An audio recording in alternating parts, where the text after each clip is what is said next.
How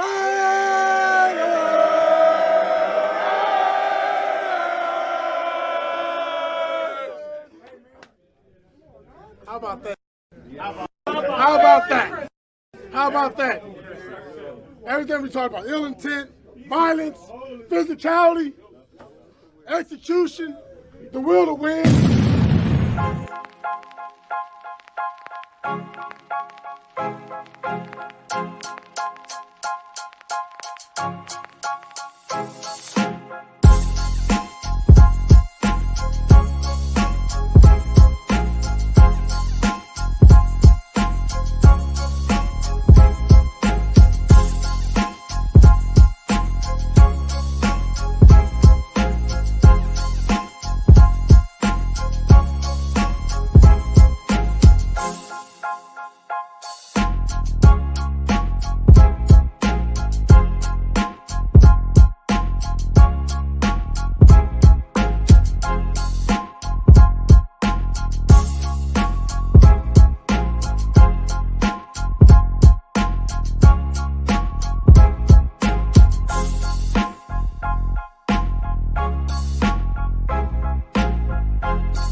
Just win, baby. You are now about to witness the strength of street knowledge. What's up, nation? Ralf in the building, and welcome to another episode of Straight Outta Nation. No Chargers, no Chiefs, no Broncos, just Raiders, baby.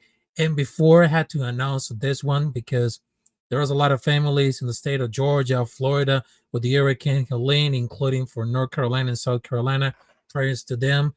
And we got a special guest because tonight is going to be a film study about for like all the Raiders players, including the defense between for Las Vegas Raiders versus Carolina Panthers, which is on last Sunday, with amazing guests right now. So I know you might be know us at the Twitter, at the social media, but ladies and gentlemen, I would like to introduce to you one of the coolest guys ever in the world, Mr. Khal Davis. So how's it going, Khal Davis? Welcome to Straight Outta Nation. So how you feel about it? Hey man, thank you. Thank you for that intro, man. You're too kind. Hey, that little hype video you got rolling in, that shit goes hard, brother. I like that, man. Nice little mix of the old school and the current day age, man. It got me hype coming into this. I like that. It really hypes it up because right now it is like the homage between the new school and the old school. Because if you catch like the intro, because it revives like the homage between the old school and new school for Las Vegas Raiders. 60s to the actual days. So right now it's getting important to see the importance of the Raiders culture doing for all these years. And of course, please don't forget to subscribe to Rafael Chassin, as known as El Capitán Rafucho, on YouTube on his way to 2K subscribers, so you can follow me on social media, Twitter, Instagram, Rumble. I'm on everywhere, and some of those social medias are really loud. And of course, let's get started with a film study between Las Vegas Raiders versus Carolina Panthers for this Sunday.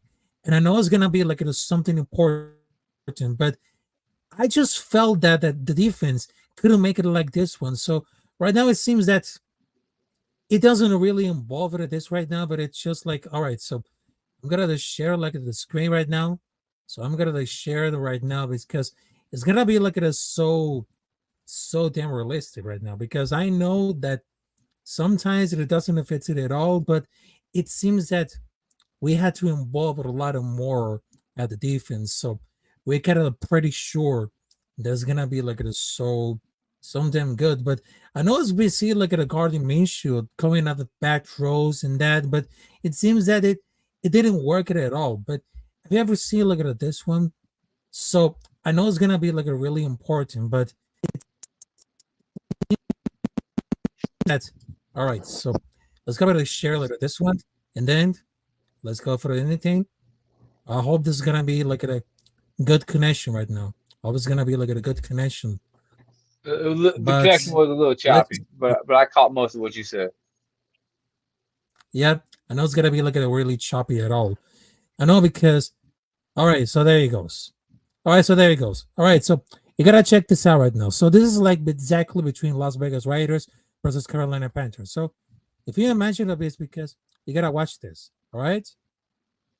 So there is Gardner Minshew, and there is like a whole defense right now. So let's check them out for the Gardner Minshew. All right, so let's check them out. Let's just wait to see for the presser. All right. And then if you see like an involving of this one, I mean, can you really imagine about for like the bad throws and Gardner Minshew not even equal for a defense? I mean, this whole gonna be like a lot of disaster. So check this out again. Let's just see if are the partners right now, which is like the team. Right. So let's check them out right now. It seems that it's very complicated. But if you see, look at the wide receiver room and the running back room, it's really important about for the division. But if you see like a very closer enough, I would love to see like it get involved with the pass pressure of Gardner Minshew. But if you see like the whole defense is getting like really involved with the Brock Bowers, I mean that should be very interesting. So how do you feel about like the pocket pressure between for Gardner Minshew and all sort of like because they have some serious issues that are about for like it's throwing this game style. I mean, how can it really pair about for like the throwing style of Gardner Minshew as a starting quarterback? See, what I'm noticing, I can't really. I'm on my phone, so it's really small. Anyways, what I noticed when I was watching film, a lot of the time, Gardner Minshew is preemptively rolling out. And this is in the pass game, of course. I know you're showing run right now, but he's preemptively rolling out to the right. There was one drive, he rolled out to the right 3 consecutive times, and it was fourth down by the end of that. It was a rollout, he threw an incompletion. I think another rollout, he took a sack, and another rollout to an incompletion. I think that puts a lot of pressure on the offensive line to hold up because they don't know he's rolling out. He's just not trusting them. And in the run game, I did notice we have some tight ends coming up to block, and they're not being patient enough to jump out there and grab the proper block. I noticed one guy, I think it was Brian. I don't want to call any names out. He ran, and Ted shared a clip of this. He ran right into a defender that was already being blocked by one or two guys when the Mike or it might have been the Sam came in and just was free reign at the running back, closed the running lane right away. I would like to see the assignments adjusted. I don't know if that's a coaching scheme issue or if he's just not understanding his proper assignment there. I think it's making the O-line look worse than it actually is. I don't think our O-line is as bad as they're making it out to be. They're not top-notch. We're not top-5 O-line. But I think we could do a lot better if we had more cohesiveness and more understanding of the offense. I think they just need a little more time to gel. Yeah, I mean, exactly.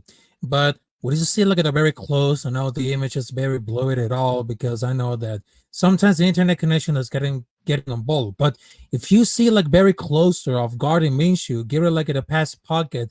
But it seems that they're really passing it off for like Brock Bowers, also for Devontae Adams. But also, if we look at C, very closer to Gardner Minshew, given the pass throw to Samir White, I mean, that guy is really improved about for this vision, but I don't know in how much cost there's Samir White is gonna be improved with this vision. But I really think that Alexander Madison can really improve about for this vision. But let's check it out for the take a look. All right, so there is a lot for the Gardner Minshew, and there is like Jacoby Myers. And there's Alexander Madison go for the touchdown. I mean, he really improves about for this vision. And I really think that if Zamir White doesn't get involved as a running back number one, he should be really deserved for like give it like the running back number one to Alexander Madison because he just proved a lot of vision, the running back scheme, And I think that Alexander Madison could really handle the ball for that ball after the departure of Josh Jacobs to the Green Bay Packers. I know that Alexander Madison has a lot of talent, including for this position, better than Samir White. Yeah, yeah. Zamir's really not doing well in this zone scheme. He did real well in the power scheme last season. We're throwing him in the zone scheme. He doesn't have that vision to make the proper cuts. He's running into blockers. He's running straight into defenders. Whereas you'll see Madison, he'll make cuts. He'll make some nice good cuts. I don't see Madison as a true number one back. You saw what happened last year in Minnesota when he got upgraded to the number one back. Their run game just wasn't as good as it was with Dalvin Cook. Now he's here. I do think he is an improvement in this scheme over Zamir White. I think if we ran a power scheme, I think we'd see a lot more improvement with Zamir White, and we'd probably favor him over Madison. But with this current zone run scheme we're doing, we got to do something different. We can't keep throwing Zamir out there. He has shown time and time again in these last 3 weeks that he does not have the vision for it, and that's no knock on him. He's a big back. He's a power runner. That's what he wants to run. That's what he's good at. And if we're going to listen to Antonio Pierce and he's going to stay true to his word, and I'm a big fan of Antonio Pierce. You can see my shirt here. Yeah. And he said we're going to have to, what he said, we'll have to play to the strength of our players. Well, if that's the case, if you want to get Zamir going, you got to put some power run schemes in there to really get him going. Otherwise, I like to pass the ball to open up the run instead of trying to run to open up the pass. We've proven that we can pass. We've proven that as long as Gardner stays patient in the pocket, makes his reads on time, gets it out on time, we've proven that that's successful. So why not do that to start the game instead of going out there? Especially it frustrated me in the second half. We went out there with 2 runs back to back after the whole first half, knowing the run game's not working. Well, insanity is doing the same thing over and over again and expecting different results. Well, we can't keep doing that. We have to change something. Yeah, exactly. And of course, we just see like a lot of defense going up for the running down the game, because I just saw between Robert Spillane, give it like an example for tackles. All right, so check this out. All right, this is very huge. All right, so we just see Robert Spillane and Trevor Morrick, and right now we just see like get into the pushes right now. But if you see like a very closer to the big six, Jack Jones, I mean, he was really improving at all because his package pressure. All right, so let's check it out for another play. Let's just see what it got. So there is Robert Spillane along with Matt Crosby to pick 6. And there it is. I mean, look at the pressure about for the defense. I mean, they have something very special to be reliable on this talent, including for Robert Spillane, also with Marcus Epps. I mean, the audacity and the violence thing, I mean, they're really improving at all.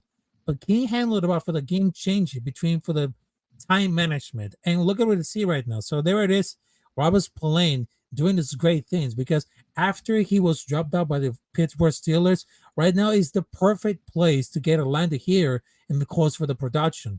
So let's just say for the Andy Dalton getting like the throw, and then the defense gotta be anything big moves. So I really thought that that's gonna be like between Isaiah Palomao, Robert Spillane, and of course, there's something that really important to see how the defense is gonna really evolve, but they need to more adjustments to go for the time management, especially when it comes to the third and fourth quarter. Yeah, Spillane, he's a dog. He's an absolute dog. I like him a lot. Freight Train Spillane, as Corey calls him, man. He can really disrupt an offense. I like him running downhill at the ball carrier. You saw him get that sack there. He had a pick, I think that was last week on Lamar. He can be a game changer. He needs a little help at that linebacker position. Diablo, I like him. I'm not going to knock Diablo. He wasn't in there on the Panthers. He was hurt. But he really needs that second linebacker to step up in the pass protection, really, so that he can be more free to just attack the ball carrier. That's what I'd like to see. I have high hopes for Palomao, nephew of Troy Polamalu. I'm hoping he's because we've seen him a few times. I've seen him out there. He's been here. This is his 3rd season with us, I believe.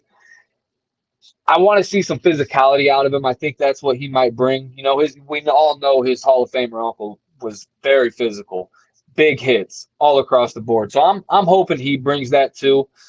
You see, Jack Jones, I really like him. And when Antonio made those business decision comments, Jack Jones got brought up, and it was a viral moment on Twitter. I don't necessarily believe he was talking about Jack. I went back and watched that film. I saw Jack made some good tackles, some shoestring tackles. He was going low at the ball carrier. He was making pass breakups. He was out there. Yeah, he had a couple plays that weren't the greatest, but out there as long as you are, you're not going to have every play be perfect. And Jack Jones can be a game changer. We saw him with the pick six on the Chargers, with the pick six on Mahomes last year. And that's just something I really like. But he's not the biggest guy. I mean, look at him. He's not the biggest guy. I'm not looking at him to run downhill. I'm looking at him to see where the quarterback's going and attack that ball. Attack it in the air. Get that pick. Because that's going to – you get that one pick in the game, and it changes momentum. Everything turns around. And that's what I'm looking for there from Jack. I don't think those comments were made specifically on Jack. Yeah, and of course, and we just see look at a few plays right now. So there it is, Mac Epps, there is Robert Spillane, but also they just reliable enough for the more pressure. But I think that the offensive coordinator, Luke Getsy, he doesn't get involved with the more conservative because they need to really investigate about for the playbook. I mean, the offensive line couldn't block for 1 year. I mean, they got to study all over because right now they're getting tricked right now because I know that Sachs lacks patience and vision, but the first round showed it because they had the left side opens out for the big closer right there away because they had the same stuff and the new plays. But here's why the Guardians started because I was worried about for the edge and the running back. Maybe they choose Pete to start for right tackle or right guard because they need something about for the game management. Because the problem, it seems that the Carter Minshew is the starting quarterback.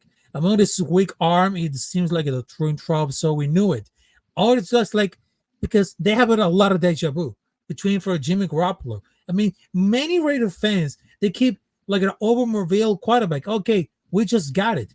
Because many has it Aiden gets sacked and then Minshew gets sacked the same way, but he just missed numerous open wides. So he just made a wrong read numerous times, but many of them, they just keep blaming Glatzy because he can do whatever. The playbook is very limited.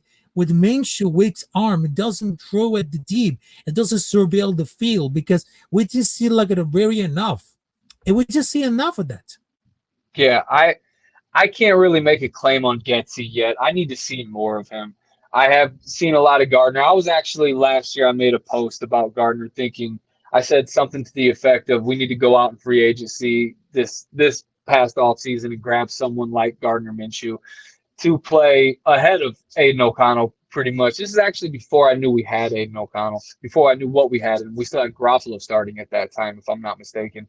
As far as the deja vu between Minshew and Garoppolo, there are some similarities there. I do think Gardner has a lot more mobility. Garoppolo, when he was out there, he wasn't it. That was just ugly when Garoppolo was out there. But Minshew, you're right. He's not making all the right reads. He's missing wide open players. When I saw one play that game, Bowers was open almost instantly in the middle of the field. And I was screaming at my TV, 89, open, throw it now, throw it. And he takes a sack. And I think that brings me back to him not trusting the O-line and rolling out and then the O-line collapsing because he ran right and the defense sees him go that way. They cut. The O-line's trying to block and then they get beat because defense is changing direction on them. That's my opinion as a fan. Gardner, in my personal opinion, I like O'Connell better. I don't necessarily want to start O'Connell now. I think he's still young and he's going to be susceptible to those mistakes. Like we saw him almost throw that interception. It wasn't picked. Thank God the defense dropped it. But you're going to see more of that with O'Connell just because he's younger. He's trying to figure it out. I think he needs to get more comfortable in the system, learn it better. He's got a new offensive coordinator this year than he did last year's rookie season. So he's really got to sit down and learn that playbook, learn the system that we're running, build confidence there before we throw him out to the wolves, so to speak. Minshew is a vet. His confidence can take that hit. He can take that on the chin and keep going and keep trying. And at the end of the day, he's a bridge quarterback. I mean, let's be real. He's a bridge quarterback. He's not going to be here forever. And if something turns around and he blows up and he becomes the starter and stays the starter, I'm talking Minshew, and he just starts playing spectacular, then I'll eat my words. But I don't see it. I really don't.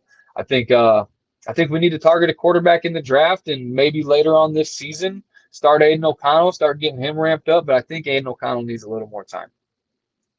Yeah, I agree with that.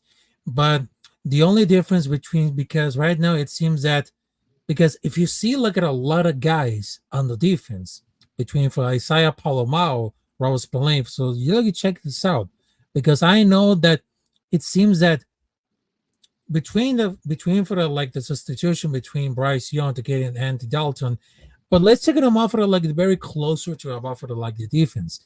I know that Max Crosby, I know the still image is getting blurry, but I know that Max Crosby, he became like the glue for the defense, but he really needs to help a lot, because I just saw for the injury report, and he doesn't seem like they're very helpful at all. Because if you see those guys there for Luke Masterson, also there's Robert Spillane, also they just got Christian Wilkins. I mean, can you imagine about this right now? Because I know that Max Crosby, he became the glue for the defense, but he need that help, because not only Tyree Wilson, he did a good job, but he needs to be more reliable on behalf of the defense, including for the time management. And you just see stopping off for the round. I mean, there could be anything about it. So I know that Tyree Wilson, he wasn't handling it off for the ball and hanging it off for the defense. But if you imagine about for Robert Spillane, Max Crosby, Christian Wilkins, it became the toughest test. But it seems that it's gonna be a really tough enough to see how real it's gonna be a lot of competition on that field. Yeah, so a couple things here. We'll start with Max. Yeah. He was playing hurt. He's got that ankle sprain, that high ankle sprain. And that's got to be tough for him with the way he plays. He's constantly changing direction to throw the offensive line off so he can get to the ball carrier. He's spinning, dipping shoulders to get in there. Well, when you got an ankle sprain, making those sudden change of directions, that's got to be hard. I personally, I know this is supposed to be his Defensive Player of the Year season. I think he needs to rest for a week or two. Get that ankle better, because I'd rather him not continue to aggravate it, and then come week 8, 9, he's just useless to us. And I know it's Max Crosby. He's great. He's my favorite. I love him. But I think he needs to rest that ankle. It's going to be hard to convince him to do that. It's not in his blood to sit. He likes to play 100% of the time and go at 100% of the time. Now let's go over to Tyree Wilson. I don't know why we pushed him back outside. Last season, he was on the outside to start. He was very ineffective. We found that Malcolm Kuntz, which that's rough having that injury before the season even began. But we saw Malcolm Kuntz was doing good things. We put him out there, and then we knocked Tyree on the inside, and he actually started becoming effective. Now he wasn't, the bee's knees, for lack of better words, but he was doing good, a lot better than he was on the outside. And it's kind of weird, because he's this lanky guy who you think would be great on the edge. He'd come around that edge and disrupt the quarterback. But the fact of the matter is he's just not. I don't know if it's a speed thing, if it's an IQ thing, and if he just needs more coaching up. But he was a lot better on the inside last year. I'd like to see him kick back on the inside this year, working right next to Christian Wilkins. Then you got Max, Christian, and you got Tyree. And then I forget who we have replacing behind Tyree on the depth chart. I think we brought up a practice squad guy to do that. But those four I think that would work out for us if we just bump Tyree back on the inside right next to Christian Wilkins. Yeah, I mean, exactly. I mean, so I know it's gonna be a really short, because right now I had to figure it out via the internet connection. But here's one thing about for the defense. And I know that the defense get a lot of great weapons between for Buck Bowers to tight end, but of course the production, because it seems like they have a slow starting, because I know this here, because right now let's check it out for every look. All right, so let's check it out for this part right here. right? So let's just see for the Gardner Minshew, and of course there was Aiden O'Connor. So I really thought that this could be like gonna make it or break it. And I know that the tight end, Brock Bowers, it seems like they're gonna be ready. But it seems that they have some of missed the points about for like the slowing start. And I know the tight end, it could be like a really tough enough. But I've been seeing like at all for the film study about for the college in Georgia Bulldogs. But I mean that Brock Bowers could be like the real deal, but he still gotta like very mixed it up because they don't want it to see like at a very slow starting, a very lacking in energy. Because I understand that Brock Bowers, it became like so much energetic. He brought like a lot of aggressive on the field. But it seems that he had a slow starting, but he needs to get in focus on a more production and everything. Okay, so I think your screen might have been on a delay because you were talking about the offense, but it was showing us on defense. But Oh yeah, yeah. either way, I agree with you. We're having slow starts. There's no other way to put it. We're having slow starts, and I think it's because we're trying to force the run in a scheme that our running back one is not very great at, right? You know, he's not great at the zone run. We established this earlier. Everyone's been talking about it. We all discuss it as fans and as analysts. It's just not working for him. But we keep trying to do that. Well, we're hitting 3 and outs, trying to run it on first and second down. Then we get 3rd and long, and then all of a sudden the defense knows we're passing it. We need to get Brock Bowers the ball more. We need to keep Devontae Adams fed. Those are our weapons. Jacoby Myers is a dog as well. So if you're feeding Bowers and Adams and you got the defense locked in on them, all of a sudden you got Jacoby Myers wide open. You got a lane for Zamir to run. We could figure this out. We got all the pieces. We just got to use them right. It's like having a puzzle, and you're putting that puzzle together, but you're putting this corner with this corner and trying to jam it in, and it's not working. We got all the pieces. We just need to use them properly. And Gardner Minshew needs to relax with the rolling out. If you saw Aiden O'Connell's drive, the drive he had against the Panthers, he threw that ball out on time, and he actually made the line look decent. The line looked decent behind him. Now, he did take a sack. That's going to happen. He's a young quarterback. He's going to get sacked, and the line's not going to win 10 out of 10. They're going to lose here and there. Every offensive line loses a snap or two. It's just the reality of the game. They're all NFL players. They're all professionals. They're all at the height of their game. They're trying to beat you. They're trying to get to your quarterback. You're not going to win every time.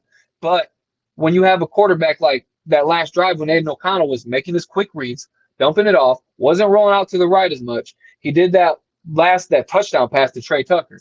You saw he pump faked in the pocket, and then he rolls out, and Tucker's wide open. Was that Tucker? I believe that was Tucker. Bam, end zone, touchdown. That was like a Tucker. So if Minshew just trusts his pocket, calms down, doesn't roll out so quick, makes his reads, and the right reads, because he has guys open. Like I said, when Bowers was wide open in the middle of the field and Minshew ran out to the right and took a sack for no reason, he could have just chucked that thing, and it would have been a completion for at least 10. So, again, Minshew, calm down, trust your line, make your reads. The line will be fine. Open up get that pass game going. That opens up the run. And if you're hitting Bowers and Adams a bunch, they're going to double team one of them. And then Jacoby Myers ain't getting any attention. He's going to be wide open. That dude's a stud. You saw what he did last year with Aiden O'Connell, Jimmy Garoppolo, Brian Hoyer. Jacoby Myers was doing his thing. He's a dog. And if the defense neglects him because we're giving attention to Bowers and Adams, then we got money. We got the pieces. We just got to put them together properly. I mean, exactly. And of course, we got our last one because I know there's going to be like a play between Aiden O'Connor. And if you see like a between for like the perspective about for like the running back, also because right now it seems that they have the pocket pressure and they have Trey Tucker in there. So they have for the combination between Trey Tucker along with Aiden O'Connor. So I know it's going to be like a very tricky question right now. So who has like the better quarterback pocket pressure between for Gardner Minshew or Aiden O'Connor? Pocket presence, definitely has to be Aiden O'Connell at this point because Gardner doesn't trust his pocket. He doesn't stay in his pocket long enough to even have a pocket presence. Because as soon as it's, how do I put this? As soon as 2 seconds goes by. He's looking to roll out. I think he's trying to read the field too fast. The game is going fast for him. So he's looking too fast. Well, if you make your reads too fast, the play hasn't developed. You're not going to see Bowers get open in the middle of the field if you're looking too far right because you already passed him up before he made his cut. And then you're going to roll out and take that sack. So I think Aiden O'Connell has a better pocket presence at this point, but he's still young. He's going to make those mistakes, like throw that almost interception at the end of his drive. I mean, that's right. That's right. And I just wanted to tell you about this right now because it feels like they just have like a really reliable about for the quarterback, but also like wide receiver, the running back. It seems that it all depends for the defensive playbook, but it feels like if they had to be a reliable on the superstar talents, they need to more like very involved with all this right now. But it seems that there's nothing very complicated at all. There's nothing complicated. So we need to study a lot more about for like the defense, and we need to stop like getting like the pass blockers. Because I know the next game between for Las Vegas Raiders versus Cleveland Browns, it could be like more deceptive. But because right now we had two more reliable that offer like the quarterback pocket pressure, but of course the wide receiver room and the running back room, which is like it's not gonna be like a completely disaster, but it seems that they had to more reliable on the talent about for like the playbook, and we gotta stop being like very conservative and play much aggressive like the old way. Because if you saw like the Raiders between for the 60s, the 70s, the 80s, it was completely different. It was completely different. Air it out. Now in those days, it became like something like very soft, but we need to adapt a lot of more, including for the time management, because the third and fourth quarter, we need that action. We need that aggression that we needed for his our DNA. Oh, 100%. Yeah, we need to air it out more. 3 or 4 deep balls a game is just not going to do it. We got Tucker. We got the wheels. He can do that. He can make that. He can open up the field instantly. Just you saw the 97-yard drive for a touchdown. Trey Tucker gets a 50-some yard reception just on a go. He just went bam. And he tried to hit him with that again. It looked like Trey Tucker might have not been expecting the ball and slowed down a little bit in his route. Or, Minshew may have overthrew it, but I don't think Minshew can overthrow Trey Tucker. His arms is not strong enough to overthrow that speedster. And it goes back to getting Bowers and Adams the ball more. You get Bowers and Adams the ball more, and it's going to open up Jakobi Meyers and Trey Tucker. Jakobi Meyers is going to be your playmaker, your guy that's going to get your catch and run along with Adams. And Tucker's just going to zoom, and he's going to stretch the defense. Once the defense is stretched, you open up that whole middle of the field to do whatever you want with. So I think we need more air outs. I think we need more high flying, the old Raider way. That's why Al Davis always went for speed. He went for speed all the time. That's why I liked the Ruggs pick back when we picked him and everyone was saying we should have went Judy or Lamb, because that speed that's the Davis name right there. Yep, I remember that. And I just wanted to tell her about it because we need to like in the more being aggressive on the way, because that's what we need it for, because we cannot let down the spirit that we just brought it between Al Davis. Also, there's John Maiden. We cannot never let down about like the spirit that we got to involve about like this one. And this is going to include for everyone in the nation, because we had to stay like very confident, very positive, and of course, with great mentality, we can win some games if we had to enough intense, ill-intent physicality. Execution is the way to win. So that's really fact. 100%. 100%. How do you think we got the 3 Lombardis in this organization? Yeah. And I just wanted to tell you, thank you so much for joining us on this special episode during a film study along with Khal Davis. So I just wanted to tell you, thank you, Khal Davis, for joining us on this special episode of Straight Outta Nation. So where can we find you on the social media? Because right now it seems that we just have a lot of fun to like degrade about for like the defense, of course, with Gardner Minshew, Brock Bowers. I mean, we just saw like a lot of different things, and those areas to need to improve about for the next game. First of all, thank you for having me. This is the first time I've done a live pod, been a guest on a live Wow. podcast. This is cool. Yeah. You can find me right here on X at _Khal Davis. It's just a play off of Al Davis. Khal has been my stage name since I was a kid, so figured I'd throw that Davis in there because I see a lot of Raider this, Raider that, Raider Cody, Raider Matt, Raider Mike, Raider whatever. And I was like, man, what can I do? I don't want to be Raider Khal because everyone's doing the Raider thing. So, but I want to be Raider, you know? So, And you and got then, like the most original thing because you got like it very exactly because I know that you embrace like the culture of the Raider Nation because I've been seeing like a lot of Raider content creators to say the Raider rundown, but I know that my nickname is Capitán Rafucho. It seems like they had like something important for the quarterback, but you got like an interesting name. Remember about like the legacy, the full almighty Al Davis, which is like the most incredible who made like a trailblazing in between for the history of this organization. oh yeah. He forced the merger. And then he went and he sued old boy. It really Yeah, pissed the organization off there. yeah, Gotta love exactly. Al, man. Just win, baby. Exactly. And I just wanted to tell you, thanks for joining us for this episode of Straight Outta Nation. No Chargers, no Chiefs, no Broncos, just Raiders, baby. And don't forget to subscribe to my YouTube channel on the road to the 2K subscribers. Just put on there Capitán Rafucho, and you can click on the button and subscribe. It costs you free. Also, you can follow me on the social media at ads as known as Twitter, Instagram, Rumble, everywhere on the social media that I belong because every time the raffle is in the building, you might know about something.